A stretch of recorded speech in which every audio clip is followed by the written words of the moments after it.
I like the little fuzzy little microphone. Talk to me. All right. All right. So, Well, I'm here with young Master, he's not that young, Master Super Dave, they call him here because his jiu-jitsu is so spectacular. thank you. Right? Thank you. Thank you. I appreciate it. And his teaching is as good as his jiu-jitsu, I can vouch for that. Thank you. Thank you. You're welcome. Thank you. I got my nickname from Kurt Pellegrino, the UFC fighter. Wow, of from the course. early 2000s. Yeah, he's from Jersey or something, right? Yeah, Jersey Shore, Point Pleasant Beach. Yeah. Yeah, great guy. Yeah, he gave me the nickname on my first day of training. No way. Yeah, I came in, I was 15 or 16. I came in and I started taking class. I was the only kid in the room. This was 2003. Your first day of training. Oh, kid, how old were you? I was 16, 15, I think. Okay, 16, And 15. I was the only kid in the class. Everyone else were men in their 20s or 30s. Some were like retired wrestlers, like Right. from the Jersey Shore, Right. you know, stuff like that. A lot of those guys, they had made a connection with Renzo There's a lot of Gracie back wrestlers, then. Yeah, at the Jersey school. And so the Renzo Gracie then met all these wrestlers in the Jersey Shore, and then those wrestlers started helping Renzo and Ricardo Almeida learn how to wrestle, so that they could go to Japan and they could fight. Right. So they learned a lot of their wrestling from my coach Kurt. Wow. And first day I walked in, he asked me to do some knee cuts and like a windshield wiper pass. Right. And I was just like, oh, okay. He showed me a knee cut. He showed me windshield wiper. I was like, okay, I windshield wiper. And he was just like, have you done this before? And I was just like, no, never. He's like, you never wrestled or anything like that? And I said the WWF. Right. And they all laughed. No. And but they were like, wow, Kurt was like, you're not like a regular Dave. You're like a Super Dave. Right. And I was like, oh, thank you. And then they just called me Super Dave forever after that. I believe that some people are better at stand-up fighting, like striking, punching, and kicking. Naturally, it comes to them better. I think so. And then some people lean towards wrestling and jiu-jitsu. Not that they know jiu-jitsu, they don't know what it is. But when I was a kid, I had a fight. This kid was a nerd. He threw me down. He somehow got on top of me. I couldn't get him off of me. Yeah. I was crying. I was throwing a tantrum. Yeah. I was like, let me up, I'll kill you. Right. You know, but I couldn't get out. You know, No. and he didn't know anything, but just naturally, he felt like that's what he wanted to do. Right. I wanted to punch and kick. So I was always better at that. Yeah.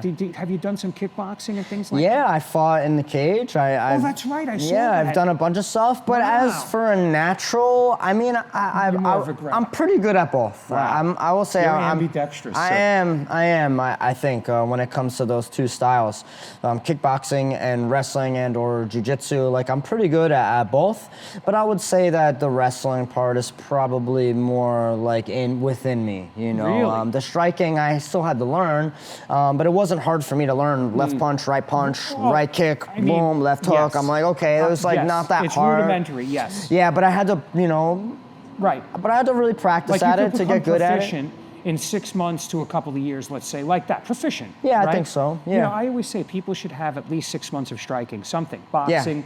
If you're going to just think that you're going to defend yourself with just jiu-jitsu, yes, maybe later on, but those first couple of years, it could be rough. Especially out on the street, Right, you need to that's have what I'm saying. a basic level or a Punching basic and kicking. understanding of boxing Right. and maybe a basic understanding of wrestling. Right. And I think you'll be fine on the street. Oh, definitely. That I think is better self-defense than the whole like stomp on his foot, hit him in Definitely. the balls, Definitely. hit him in the neck kind of thing. That stuff's never gonna work. Well, I always kind of feel bad for people that tell me that they're here for self-defense almost. It's like, you're going to devote 10 years to this for self-defense? You're going to come in here and get beat up 3 to 5 days a week, right? Well, I think it evolves into something else. Don't do so, this, and yeah. then maybe one day in your life someone beats you up for a couple of minutes and it's over. Yeah, right? I don't know. yeah. That's how I kind of see it. I Or think just it's- use pepper spray. Or I think it's a way to get people in there, but it's probably Right. more about confidence too. Right. You You're know, building confidence. they want to be able to defend themselves out on the street. Right. But I think it's more or less like just safer way. knowing that you can Yes. defend yourself. Yes. But you don't even have you to. could go hands-on. Yeah, and you usually don't even have to. You just having the confidence like helps people walk away. Definitely, and there's a confidence there, 100%. I have a couple of friends. You know, they're nerds. They're not into this at all. I'm a nerd too. Me too. Right. I love being a nerd because Right, it means me we're too. specializing in something. I think so. Yeah, but they specialize in different things like photography or whatever. Sure. So if you say, hey, you know, I'm going to show you this grip, and you go like, they freeze up. They get They so do freeze nervous. up. Yeah. You know, when I think to they don't have myself, that confidence right, to be comfortable enough to walk away. Even just to be touched by someone who's demonstrating. 100%. Right? So then in your real life, that could lead to a situation where you could get into a lot of trouble. Yeah, you see people getting, you know, pestered on the subway or something like that, and they're just frozen. Right. He knows and I'm like, get up and go and leave. And they're like, okay. And then they get up and leave. I'm like, it was that easy. Or just show the guy, look, you're not intimidating me. Right? Yeah. You know, trying to de-escalate, but you're not intimidating me. When they feel that weakness, the street guy. Oh, they go in more. They go in more. You know? As soon as they feel you're a little bit tough, they'll back off. Yeah. They don't want to struggle, these guys. Most of the times, it's a test. It is. They're testing you. It is, absolutely. Because they don't want to struggle. If they know someone's going to fight back, they'll find somebody else. Yeah. 100%. So if you just give them a little bit of oomph, they'll back off. And if that comes from wrestling in our pajamas for 6 months or whatever, you need just 6 months of jiu-jitsu. I mean, you're going to be. Yeah, I think everyone should do it. So who else was your coaches? Kurt Pellegrino, you said, and now back then, my original you've coaches. Gone through a string of coaches over the years. Yeah, right? I really have a sense of like a soft spot for my old coaches. Kurt Pellegrino was my head coach.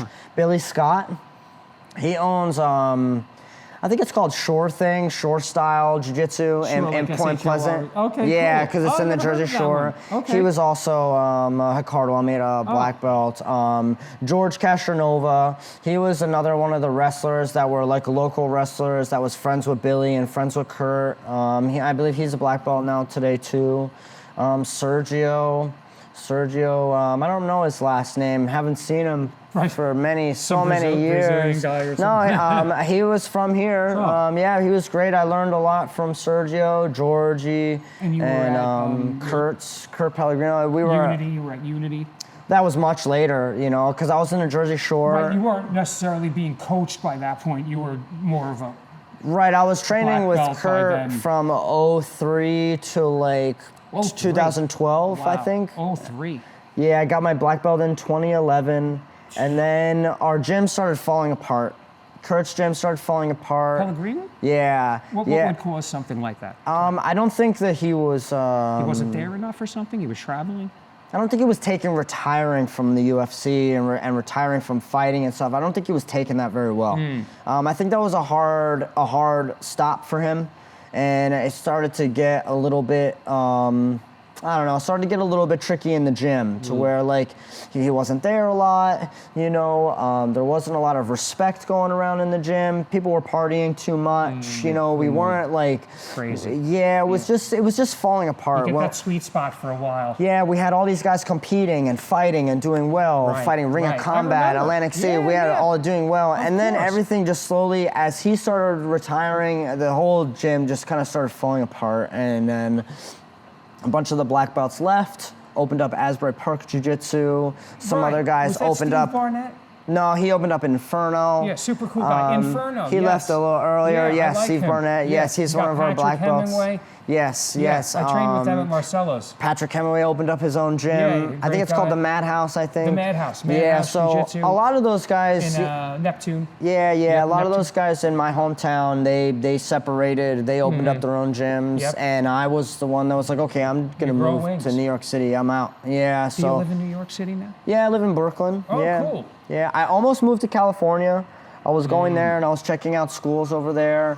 Big scene out there. Yeah, you know, and it was nice, and it was nice weather. Unbelievable weather. Yeah, you know. People don't know. Yeah, but I think I just never found a place that really felt like home. Every time I was out there, after, I don't know, 4, 5, 6 days, I'm like, all right, I'm ready to go back home. I feel the same way. And then so I was like, I'm not like, it's not my place, it's not my spot. And then when I went to train in New York, it was because Unity first opened. Right. They were doing a grand opening. Yeah. It was like 2016, I think. It was like 8 years ago. On 37th. Yep. And I was like, let me go check these guys out, you know, because I was already bouncing around trying to find a new home. Too, yeah. So I went up to Unity, and then I walk in, and I open the door, and Murillo's standing right behind it, and he goes, hey, he's like, hey, well, you know, I told him who I was, and he was like, oh, you're my first black belt to come in the gym, and I thought that was really cool, you know. That is awesome. Yeah, and then he would say it to me all the time, every time I came into the gym, and I was commuting from Toms River, New Jersey. So it's a far commute. So he gave you your black belt? No, Kurt gave it to me. Oh, okay. Oh, yeah, Kurt gave it to me in but 2011. You're from the same family tree, kind of, jiu-jitsu family tree? No, I think because... Why did he say you were his first black belt? Did I miss something? Kurt? Yeah, you said... I'm his second black belt. Oh, no, oh, not Maybe. Kurt. Oh, I thought Morello said... Morello Santana, yeah, I guess he felt related to you or a connection with you. I don't know what it was. I think we were just cool with each other. I came in and he was like, because it was his new gym. He was saying, he's like, you're the first black belt to walk in the gym. Yeah, that's what I meant. I misunderstood you. Yeah, he's saying, you're first black belt to walk in the gym. I was like, yeah, I'm looking for a new place to call home and, I'll see how it is. And he was very welcoming to me. And every time I walk in, he would always restate, the first black belt to come in my new gym. He would always say that. Yeah. And then I trained with them. The training was really hard. When I trained I felt like a white belt. Oh, I've seen it. Yeah, when I was there. The sweat, the showers, just the insanity, no air conditioning. Yeah, those guys. It was just crazy. Yeah, those guys would beat my ass, and then. And in the gi. In the gi, yep. My and God. then I'd take the commute back home. I'd hobble back to the train and take the commute back home. It was hard, so I had to find my way to move here. Right. And that's awesome. So you're pursuing your dream. Yeah, then I finally made it. I finally moved up here. I stayed with Unity for a while, probably 5 years, I think. Wow, 5 years. And then Alex was always my friend from a long time ago. And then we started chatting more and more, especially right before pandemic. We started just casually chatting more and more. He's like, why don't you come in and train? Come, let's chill. And so I was like, sure. So I came in, and it turns out he was only like 15 minutes from my house, a walk in Bushwick. Right. So I was like, cool. So then I went there, started training there a little bit. And then one day Van was sick. He's like, and then he was like, yo, Super Dave. He's like, can you cover a class? I was like, yeah, absolutely. Right. So then I come in, and then I would do like a per diem, like, he's sick. Can you come and treat this class? Yeah. Oh, we don't have anyone to cover. Can you cover this class? Yep. And I was like, okay, cool. And they start getting comfortable with you. Yeah, then next thing you know, it was just like, boom, pandemic. And then me and Alex were like, well, what are we going to do now? Yep. So then me and Alex started going to the park and training no-gi at the park. Wow. On the turf in Brooklyn Bridge Park. You guys must have been the best training partners for each other. It was awesome. We would just put full spats on because the turf will give you like rug burn. Yes. So we'd put full spats on in like the dead of summer, like the hot heat of summer. Yeah. And we'd go out there and roll. We were training in a yard with a mat, and we were spraying the mat down with water because it was so hot. The mat was burning us. Yeah, the mats get so hot. We didn't even have a mat. We would just train on the turf. But of course, not training wasn't an option. Yeah, what else are we gonna do? We're supposed to be stuck in the house and. No, but this is what we do. Yeah. Just a question I want to know, because I feel like your gi is so exceptional. I'm not familiar with your no-gi game. Do you prefer gi over no-gi? It seems that you do, but I don't know you well enough. I don't want to stereotype you or make any I love the aesthetic. I love like having the uniform on and like having the belt. Yeah, I don't know if I prefer it. But your gi is so technical, thank you. I tend to go back and forth. I get bored just like any other random person. Some guys are good at gi because they're so good at no-gi, and then they just carry that over. And their gi game is kind of like their no-gi. But your gi game is very gi-based. Yeah. Where you're using the gi, and I found that very something to really admire. Thank you a lot. I think and your students as well. The gi, I love the ninja suit.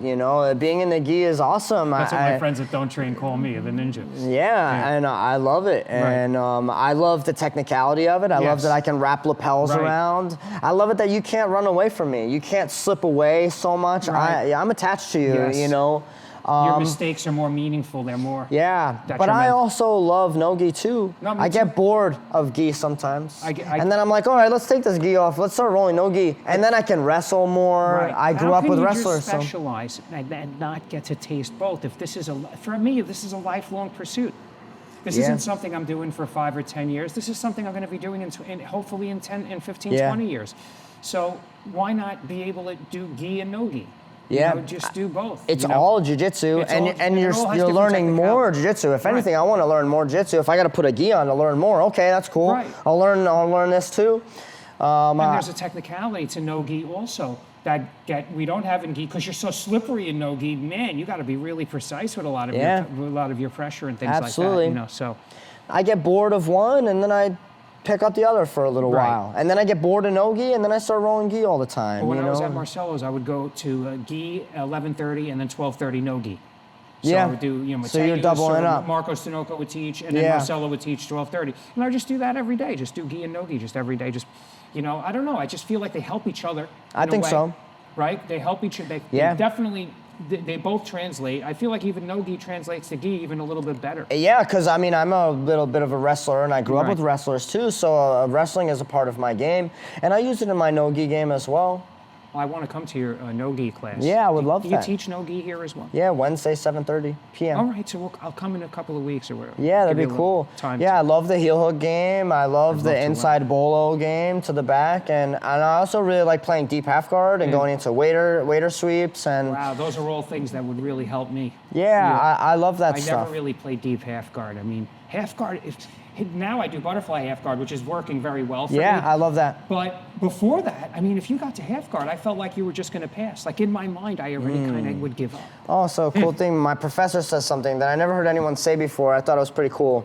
He said, if you allow someone to go into your half guard, he said they're already halfway past your guard. Definitely. And I was like, oh, that's actually a good point. Yeah. And he's right. I've heard that. When I'm wrestling or rolling with someone that's a really good guard passer, you don't want to be in half guard. You better put him in full guard. That's your last line of defense. Right. You got knee shield before that. You got your butterfly, your spider guard, right? That would be your first level. I think I learned that from Keenan. Yeah.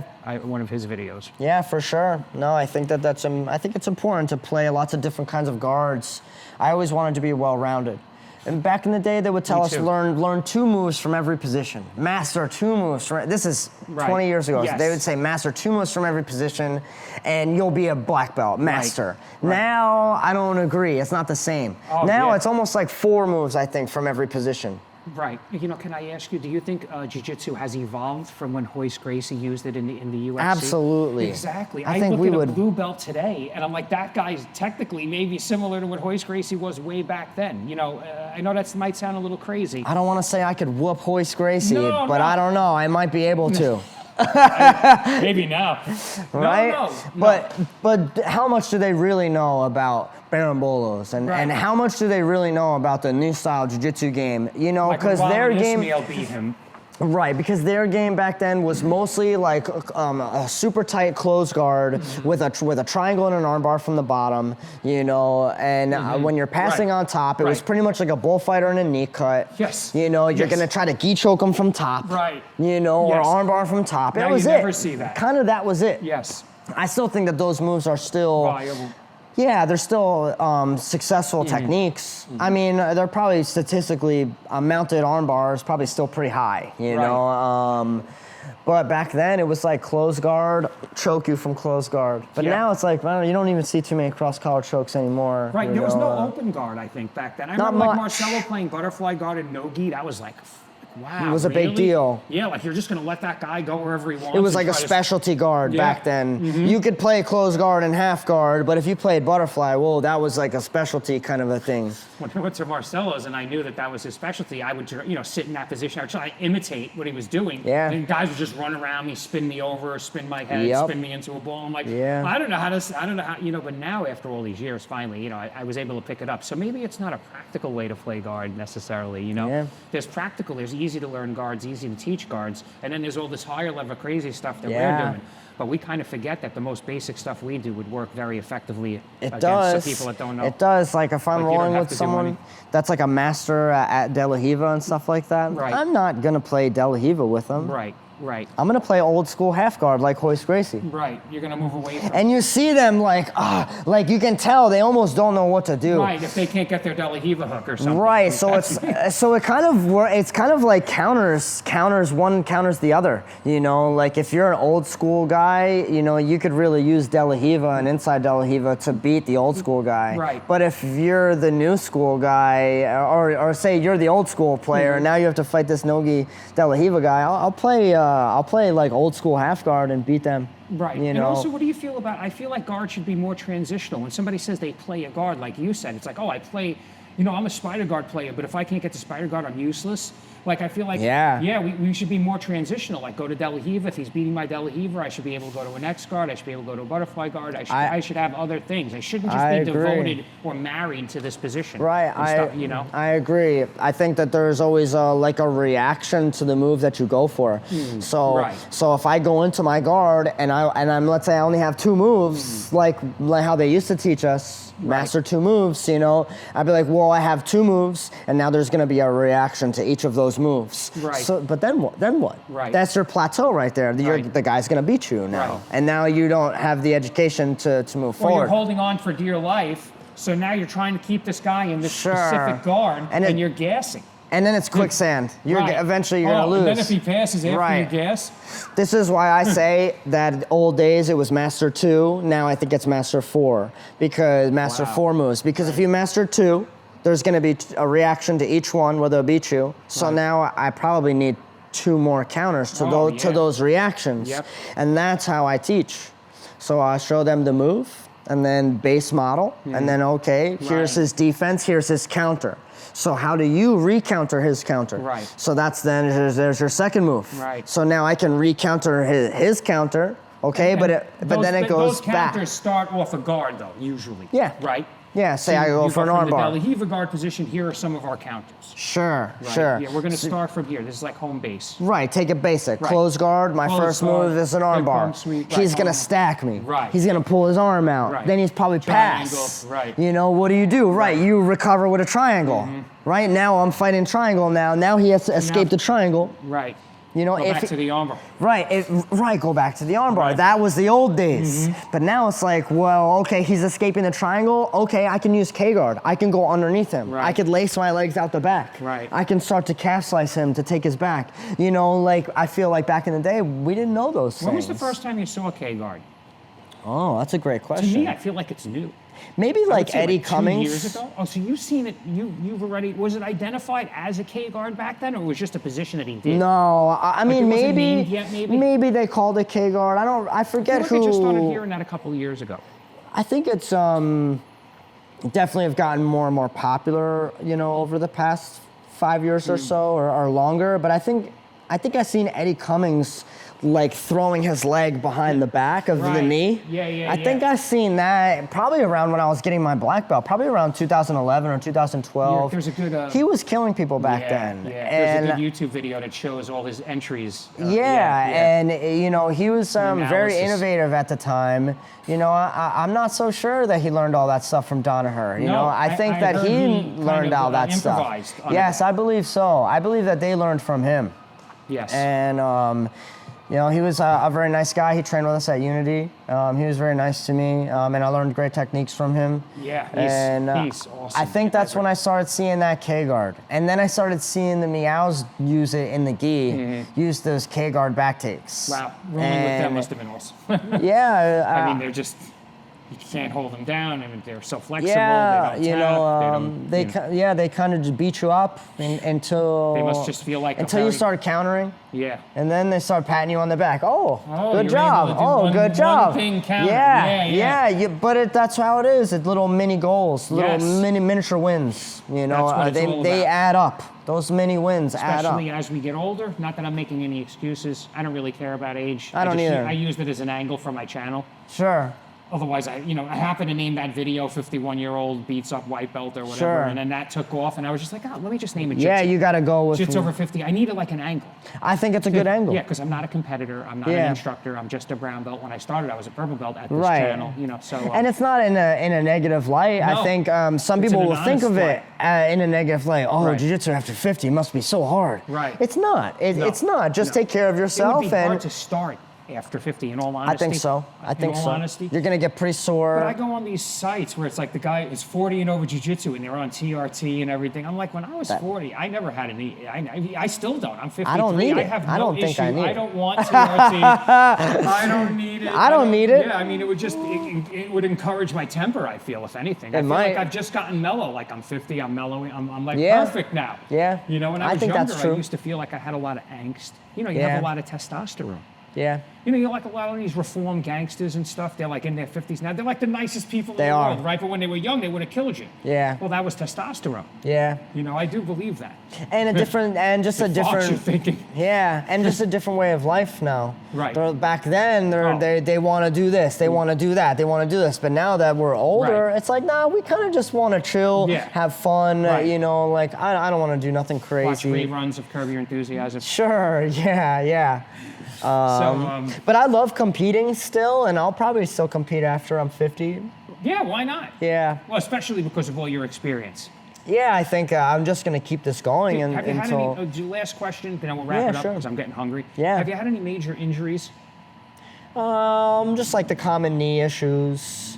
You know, I probably have a partial tear in my meniscus right now. No surgery, though? No, I've never went surgery. I've always went PT, and I've always done a lot of studying about the body and about what physical therapists teach you and how to repair yourself without surgery.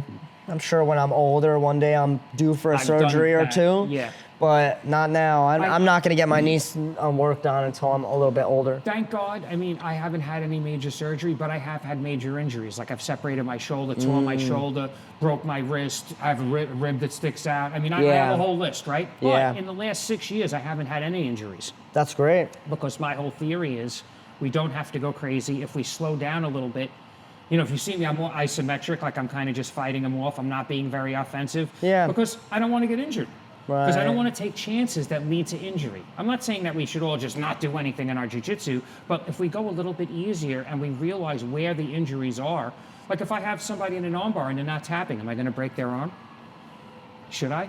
In a roll? No, of course not. No, right? but some people are gonna. They're gonna gonna do it. Oh my God, they're gonna do it. No, I'm like looking at them like, yo. I'm gonna pop your arm. If somebody and they grunt, I take my weight off them a little bit. Because I've had rib injuries like that. Me too. We're fragile. After 30, we're fragile. Yeah. I remember, when I was young, baseball players are always injured, professional baseball. Why is this guy always injured? Right. Because he's like 30 and don't have that same muscle elasticity and ligament. Yeah, you've been beating your body down for a long time. Eventually things give. And that stop and go, like taking off from first base. So it's the same thing here. If we just take off 100%. Right. I mean, and the guy happens to put his face there, you're going to knee him in the face when he's passing your guard or whatever. You know, like, so these are the things that I like to talk about to try to, let's take injury out of jiu-jitsu. Let's not normalize it.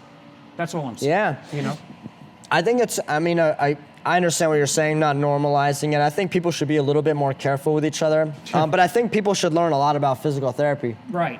Yes, you become your own physical therapist. Yeah, definitely. And they don't. I think a lot of people just rely on doctors to just take care of them. No. Oh, I'll just go to a doctor. He'll just take care of me. I don't like doctors. No, do some studying. Learn about the knee. No. Learn about the ankle. Yep. Learn what makes it work. Learn what it works. The ligaments. What's in there. You can make it's your own medical school now. Right. You go on YouTube for a half hour. Right. You could do some exercises, some isometrics, and then your knee is back to normal. I didn't even have to go to the doctor. Right. The doctor immediately wants to cut you open. Right. See, great minds think alike. So, thank you. Thank you so much. Super Dave. I for some reason, I keep putting Osborne. It's Super Dave Osborne. But, Super Dave from Masterskya. If you're in New York City, drop in. Is that cool? Yeah, Call first. Don't just show up. Yeah, come to Masterskya on Canal Street. Everyone is welcome. And check out my YouTube channel. Oh, yeah. Check out Super Dave Rolls on YouTube as well as on Instagram. Follow him. His instructions, second to none.